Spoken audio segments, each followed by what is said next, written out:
There are wipes when I'm lazy and I don't want to bother farming that much. I don't need much storage, but I want to feel safe, have a shooting floor and auto turrets for defense, have lockers for quickly gearing up, and I want to be able to put down a level 3 workbench in case I get the scrap. Meet the Leech. It's basically a mix of the Thrifty Scot and the Phoenix V2. The base is designed for up to 3 team members who wish to have a casual wipe and focus on action rather than building and farming for upkeep. It doubles equally well as a well-defended forward base. It features a 7-box loot room for your items, 2 lockers for your PvP gear sets, space for a tier 2 and even a tier 3 workbench to be able to craft those AKs and explosive bullets, a redesigned drop-down chute guarded by undrainable traps, the possibility to close off said chute with a stability bunker seal, a shooting floor with view to all sides, 3 exits, 1 on each side and 1 on the roof, and up to 4 external auto turrets which cover all angles around the base. Unlike the Thrifty Scot, it offers decent protection to not fall victim to casual raiders. It takes at least 14 rockets to reach main loot and 17 rockets to reach the TC. With 15k stone, 3.5k metal fragments and 110 high qual, it's cheap to build. The upkeep of 2.5k stone, 1.5k metal fragments and 19 high qual is doable without too much effort. Let's take a tour. Up the roof ramp you find one of the airlocks. The shooting floor allows to spot and engage door campers and raiders. We got up to 4 garage door protected turret compartments. These have helped us numerous times to turn the tide of a raid. Use the space of the shooting floor to temporarily deploy other items such as the repair bench or the research table in case you need them. Up the ladder hatch we enter the roof.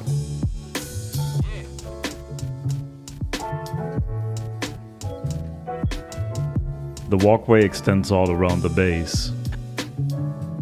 Those gaps allow to peek down and check for door campers.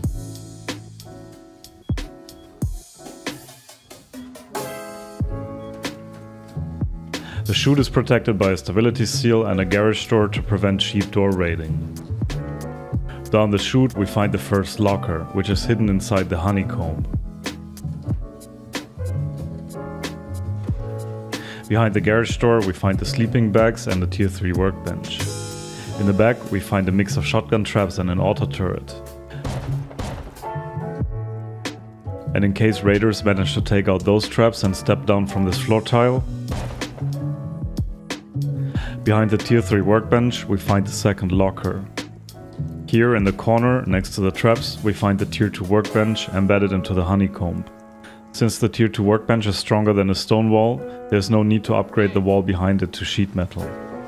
Behind the garage door on the left, you find the main loot room. It's a hyper-efficient loot room with 7 large boxes, which together with the lockers should be sufficient for a casual playstyle. On the right there's another garage door, behind which we find the TC. Since losing the TC is the worst thing that can happen, I upgraded the compartment to armored, which makes it the safest spot of the base. Let's jump into the build. The base can easily be built from scratch at the start of a wipe. If you want to be sure that you can build the base, lay out the footprint now. It's a 2x1 at the core, surrounded by triangles. Locate the triangle next to the square and create the TC compartment. Place the TC like this so that the tip just barely hits this line. If done correctly, you can later fit another furnace into this compartment. Close it off with a double door. Turn the square in front of the door into space for your starter items such as sleeping bags, small boxes and furnaces.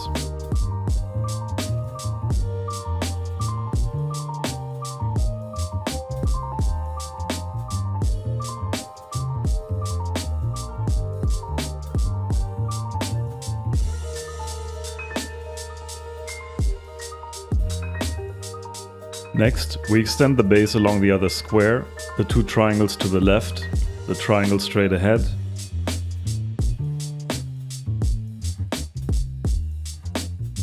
and we add another double door to the right. Move the furnaces and the sleeping bags into the outer one by one.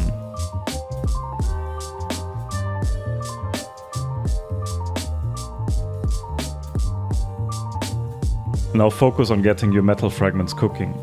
First, upgrade the double doors and the wall frames to sheet metal to be flame rate proof.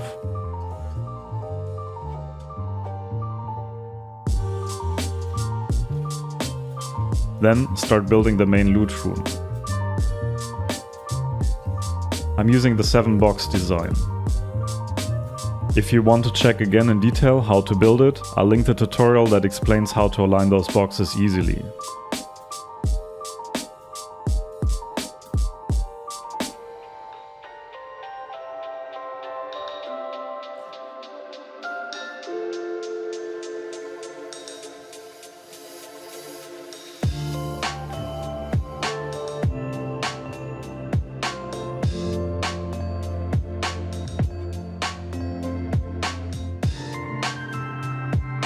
The tier 1 workbench can go into the tip of this triangle.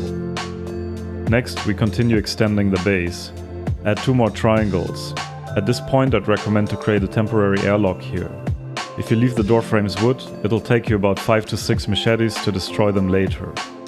Only place a ceiling above the outer triangle. Above the inner triangle, we build the chute. A window will point outwards. Don't forget the half-height floor tile.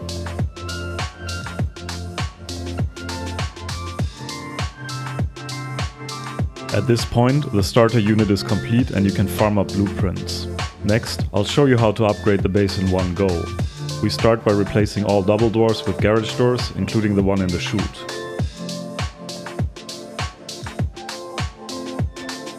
Then we build the first floor honeycomb. In reality, you might have to do this step by step as the materials become available. Make sure to upgrade the inner walls and the foundations before covering them up.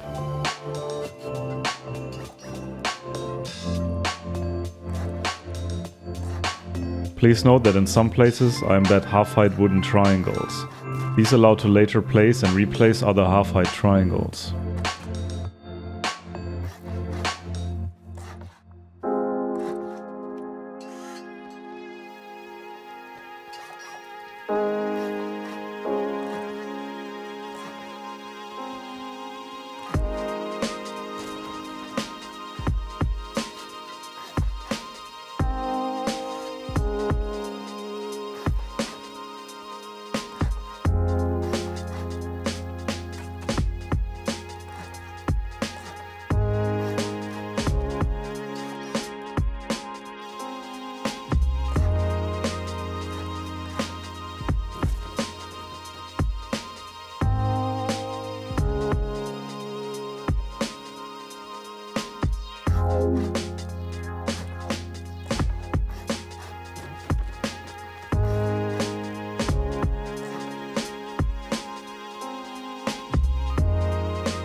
Unfortunately, I'm gonna make a mistake here. At this point, don't place this roof ramp, only the second one.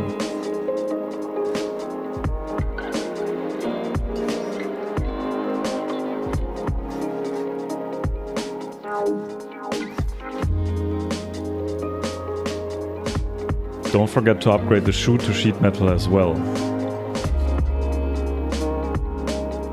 Place wall frames, door frames and window frames as shown. You can leave space for up to 4 auto turret compartments. However, there's always the option of just placing more windows instead. Add single doors for the 2 exits. Add garage doors to close off the future turret compartments, though you can use double doors temporarily if you don't have the gears yet. And fill in windows with metal window bars or reinforced glass windows. And further add wooden shutters on the inside.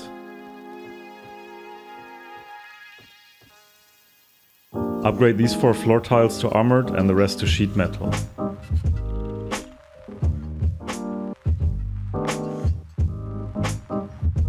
Close off the ceiling when done.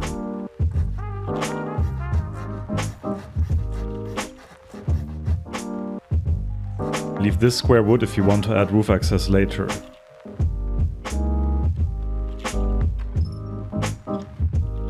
Once you got the scrap for a tier 2 workbench, go ahead and craft it. Destroy the tier 1 workbench, upgrade the foundation to sheet metal, and place the tier 2 workbench in its place. Close off this triangle with a window. For extra protection, use embrasures during the day and add reinforced glass windows during the night. Thanks to the tier 2, you can now craft lockers. If you have trouble finding lockers, you can buy one at Bandit Camp for 40 scrap. If you run there with 135 scrap, you can just buy it and research it on site. The first locker goes into the triangle behind the furnaces. Close it off with a window as you did with the tier 2 workbench. To place the other locker, destroy the temporary airlock. In this case, the outer walls will be stone and the window frames will be metal.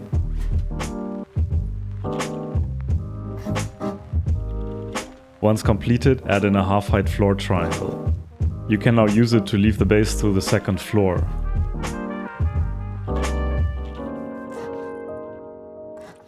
With that out of the way, let's work on the traps. Place 2 shotgun traps below the jump up to the second floor. Place 1 shotgun trap inside the main loot room against the side wall. Place 2 more shotgun traps in the rear. They should be close to the square foundation, but not touching that line, or they may block the placement of the stability seal. Your first auto turret should go all the way in the back and to this corner. Once you obtain more auto turrets, complete the auto turret compartments. They work best when closed with garage doors. If the base is under attack, open them up by pointing at the rollers that stick through the wall. If you desire roof access, hatchet out this floor tile. Ideally, replace it with the ladder hatch. If you don't have the blueprint, a furnace can work as well.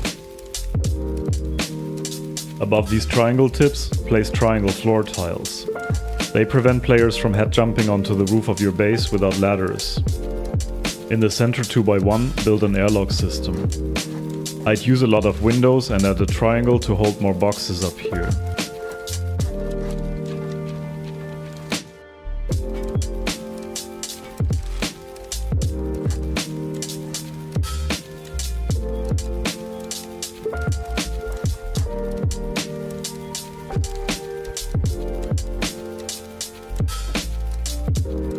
The door forms another airlock, which allows you to safely enter and exit the base. In case you manage to obtain the tier 3 workbench, you can place it inside the core. Start by removing those furnaces. Place it as far back and as far to the right as possible, otherwise you might not be able to seal the base. One furnace can go to the left of it.